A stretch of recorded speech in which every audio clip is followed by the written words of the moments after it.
एगो लाल पिजड़ा एगो हरिहर पिजड़ा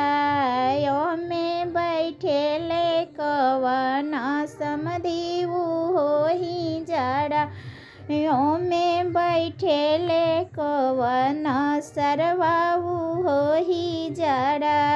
आय है खोल पिजड़ा ए नाचावही जड़ा अपना पापा जी के दुआरा नाचावही जड़ा एगो लाल पिजड़ा